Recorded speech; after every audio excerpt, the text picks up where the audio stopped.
Several Democratic lawmakers are now calling for President Trump to be impeached and removed. Sources also tell ABC News members of the Trump cabinet have discussed invoking the 25th Amendment to remove the president from office.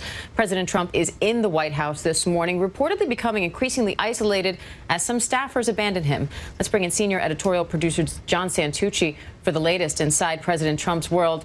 John, good morning. What is going on with the president and his closest allies inside the White House right now?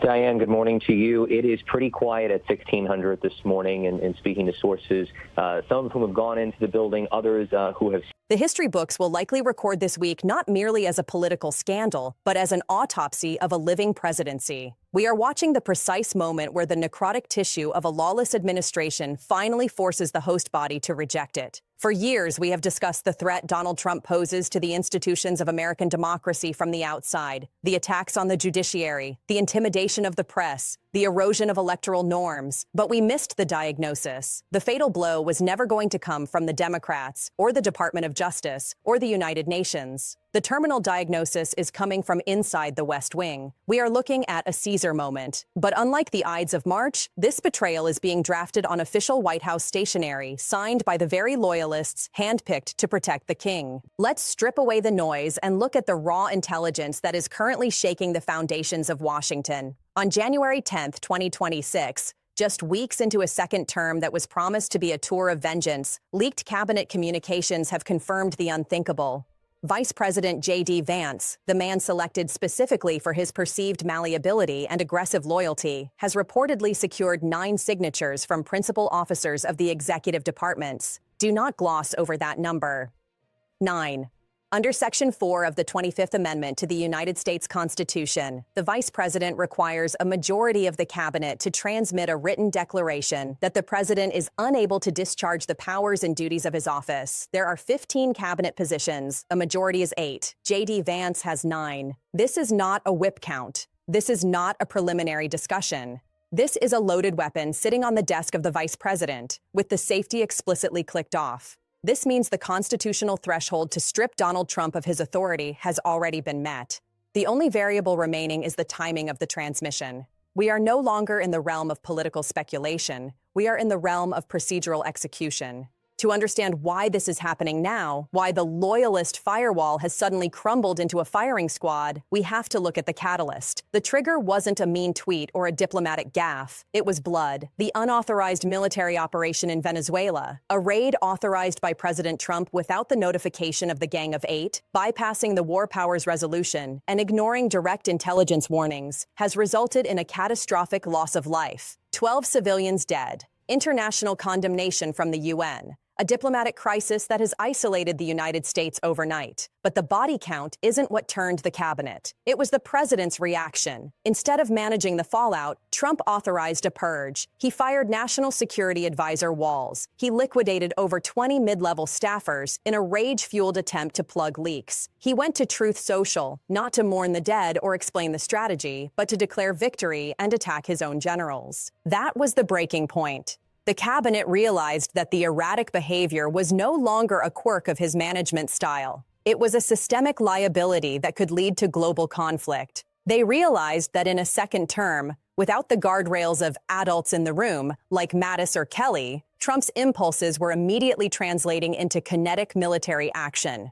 The men and women who signed that document didn't do it out of a sudden discovery of moral conscience. They did it because they looked at the trajectory of the next 4 years and realized the pilot was steering the plane into the mountain. Let's perform a forensic analysis of what this silent revolt actually entails, because the mainstream media is treating this like a standard palace intrigue story. It is not. This is a constitutional crisis in a bottle. The 25th Amendment is the nuclear option of American governance. It was designed for a president in a coma or a president suffering from a debilitating stroke. It was never intended to be used as a remedy for poor judgment or authoritarian overreach. By invoking Section 4, Vance and the cabinet are effectively declaring that Donald Trump's psychological state has degraded to the point of incapacitation. They are pathologizing his politics. The legal mechanics here are terrifyingly swift. If Vance submits that letter to the president pro tempore of the Senate and the Speaker of the House, Donald Trump is stripped of power immediately. Not in a week, not after a trial, immediately. The powers and duties of the office transfer to J.D. Vance as acting president.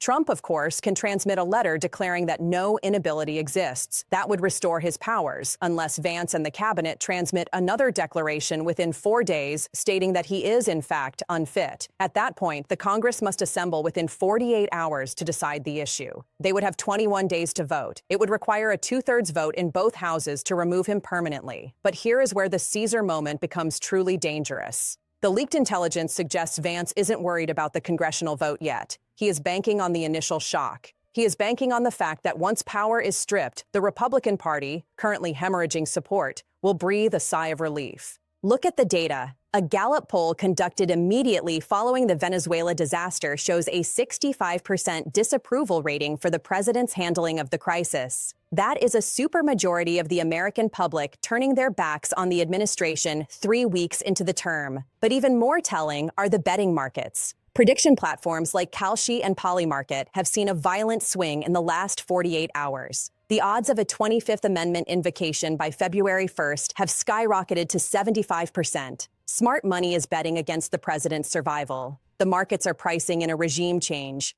Trump's response to this silent coup has been exactly what the cabinet feared, completely unhinged. He is lashing out at shadows. He has labeled Vance a traitor on social media. He is threatening to fire the entire cabinet. But this reveals a fundamental misunderstanding of his own predicament. You cannot fire your way out of the 25th Amendment once the signatures are secured. If he fires a cabinet member today, their signature on a declaration signed yesterday may still carry legal weight, or at the very least, create a judicial gridlock that paralyzes the executive branch. Trump believes he is fighting a political battle, where he can use rallies and mean nicknames to bully his opponents into submission. He does not realize he is fighting a procedural battle against the very machinery of government he tried to weaponize. J.D. Vance, a man who once compared Trump to cultural heroin, has apparently decided that the overdose is imminent. Vance isn't just counting votes. He is building a coalition of executioners. The irony is devastating. Trump spent 4 years purging disloyalists, demanding fealty, and surrounding himself with sycophants. He thought he was building a fortress. Instead, he built a cage. And by populating his cabinet with ambitious, ruthless operators, he ensured that when the water started taking on, there would be no one left to man the pumps, only people fighting for the lifeboats. We are witnessing the implosion of the MAGA movement, not from external pressure, but from internal combustion.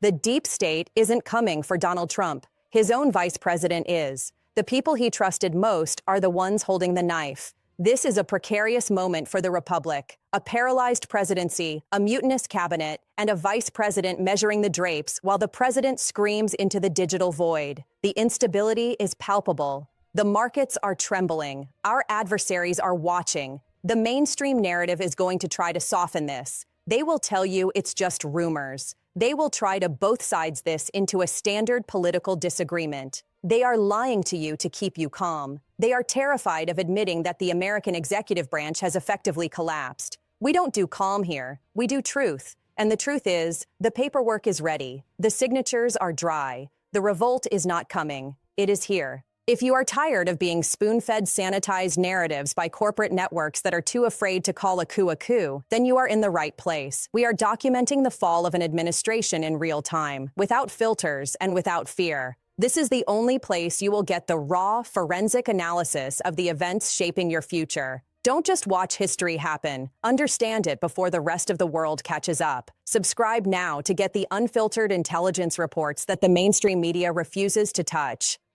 Welcome to the resistance of reality. We need to be surgically precise about what is transpiring inside the West Wing right now. This is not a drill. This is not a narrative. This is the mechanical dismantling of a presidency by the very people sworn to protect it. On January 10, 2026, the political ground shifted beneath our feet, and most of the country is too distracted by the noise to feel the tremor. But we felt it. The intelligence we have reviewed indicates that this is no longer a discussion about if Donald Trump will be removed. It is a logistical coordination of when. The catalyst for this internal execution was the Venezuela operation. We watched the fallout in real time, a raid authorized without congressional approval, resulting in 12 civilian casualties and a swift, humiliating condemnation from the United Nations.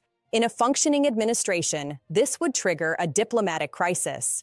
In the Trump White House, it triggered a mutiny. The president didn't take responsibility. He took hostages. He fired his national security advisor, General Walls, and purged over 20 staff members in a blind rage, attempting to stem the tide of leaks. But he missed the leak that matters. While Donald Trump was rage posting on Truth Social, calling his vice president weak and a traitor, J.D. Vance was in a closed room counting votes, and the math is lethal. According to leaked cabinet communications, Vance has secured 9 signatures. Let that number sink in. 9. Under Section 4 of the 25th Amendment, the vice president needs a majority of the principal officers of the executive departments to declare the president unable to discharge the powers and duties of his office. 9 signatures gives him that majority. He has the weapon loaded, the safety is off, and his finger is on the trigger. This is the ultimate irony of the MAGA movement. Trump spent years warning his base about a deep state conspiracy, faceless bureaucrats in the shadows plotting his demise. But the threat was never the deep state. It was the shallow state. It was the men and women he handpicked, the sycophants he elevated, and the vice president he anointed. J.D. Vance isn't a Democrat operative. He is the heir apparent, and he has decided that he is tired of waiting for 2028. This is a palace coup in its purest, most Shakespearean form. The timeline of this collapse is accelerating at a rate that defies historical precedent. We are less than 3 weeks into the second term, and the administration is already in terminal velocity. The betting markets, often more accurate than polling, have reacted with violent volatility. Prediction markets have spiked the probability of a 25th Amendment invocation by February 1st to 75%. Money moves faster than morality, and the smart money is betting that Donald Trump will not survive the winter as President of the United States. Understanding the mechanism of Section 4 is critical to understanding the gravity of this moment. This isn't impeachment. Impeachment is a political trial. It takes months. It requires hearings, evidence, and a Senate vote. Section 4 is an administrative guillotine. The moment Vance and those 9 cabinet members transmit their written declaration to the president pro tempore of the Senate and the Speaker of the House, Donald Trump is stripped of his authority. Instantly. He doesn't get a lawyer. He doesn't get a defense strategy. He becomes a figurehead in a bathrobe shouting at a television, while J.D. Vance assumes the title of acting president. Trump believes he can purge his way out of this. He believes that by firing General Walls and threatening his cabinet, he can intimidate them into submission. But he is operating on an outdated operating system. You cannot fire a cabinet that has already signed your death warrant. Every threat he issues on social media, every erratic dismissal of staff, only serves as further evidence for the cabinet's declaration of unfitness. He is literally manufacturing the evidence being used to remove him. The mainstream media is afraid to touch this story with the weight it deserves because they are terrified of being wrong. They are hedging their bets, talking about disarray and tensions. We don't hedge here. We look at the forensic evidence. The signatures are real. The coalition is formed. The vice president is measuring the drapes. The Trump presidency is effectively walking dead. It just hasn't hit the floor yet. You are witnessing the most dangerous transfer of power in American history, and the corporate press is treating it like typical DC gossip. Do not let them gaslight you into complacency. If you want the raw, unfiltered intelligence reports on this coup as it unfolds, intel that the networks are too cowardly to broadcast, you need to be on the inside. Click the link in the description to join our private intelligence newsletter. This is where the history books are being written. Don't just watch the collapse, understand the architecture of the fall.